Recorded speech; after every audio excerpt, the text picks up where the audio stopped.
Bismillahirrahmanirrahim. Assalamualaikum warahmatullahi wabarakatuh. Selamat pagi anak-anak.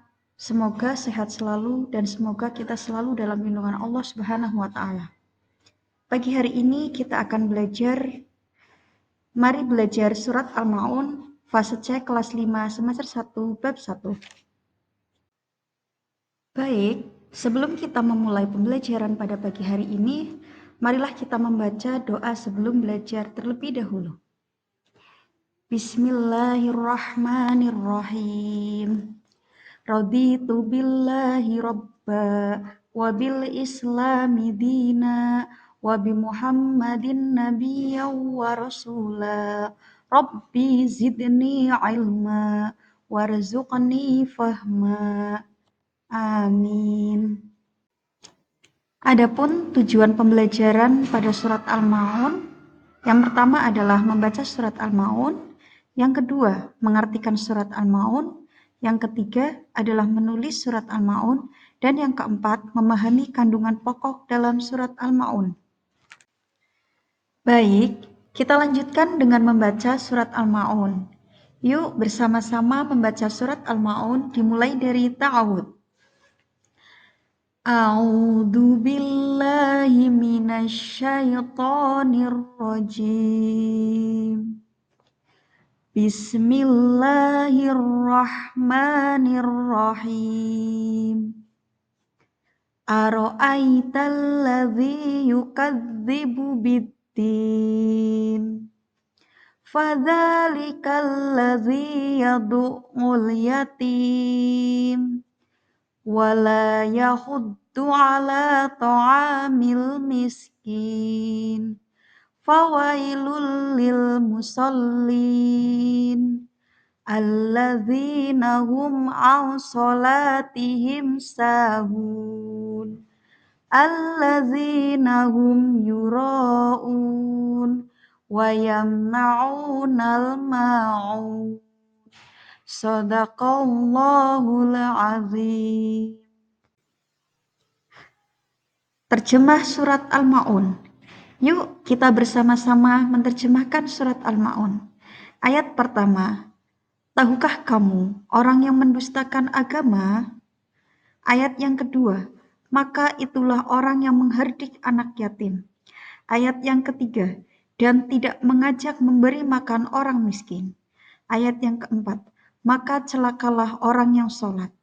Ayat yang kelima, yaitu orang-orang yang lalai terhadap sholatnya. Ayat yang keenam, yang berbuat riya. Ayat yang ketujuh, dan enggan memberikan bantuan. Tentang surat Al-Maun. Al-Maun artinya barang-barang yang berguna. Surat Al-Maun terdiri dari 7 ayat dan tergolong surat Makkiyah.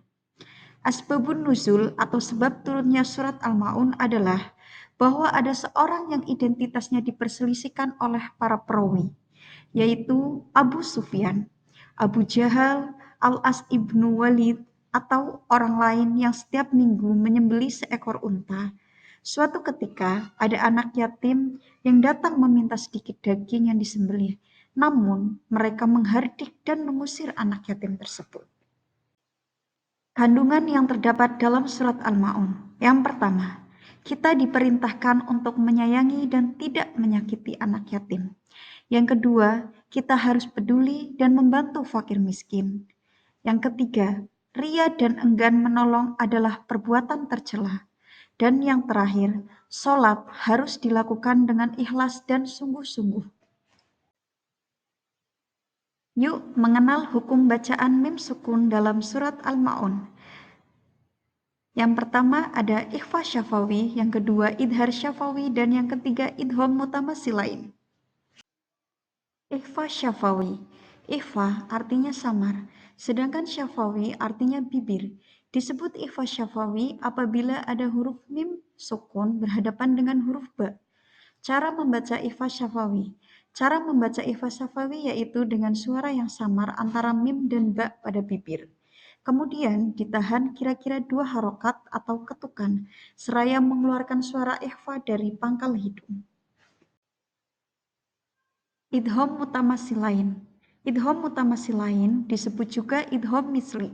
Misli artinya sama baik sifatnya maupun makhrajnya, yaitu huruf mim sukun bertemu dengan huruf mim. Cara membaca idgham mutamasil lain, memasukkan huruf mim ke dalam huruf mim disertai dengan suara gunnah sekitar 2 ketukan atau harokat. Idhar syafawi. Idhar artinya jelas, sedangkan syafawi artinya bibir.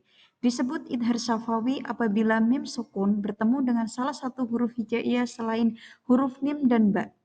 Cara membaca idhar syafawi dengan jelas di bibir dan mulut tertutup tanpa dipanjangkan.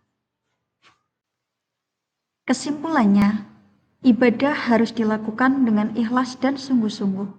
Orang yang beriman wajib peduli kepada anak yatim dan fakir miskin. Allah mencela sikap ria dan lalai dalam beribadah. Kepedulian sosial adalah bagian penting dari ajaran Islam.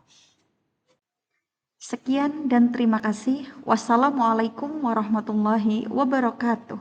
Sampai jumpa di pembelajaran berikutnya.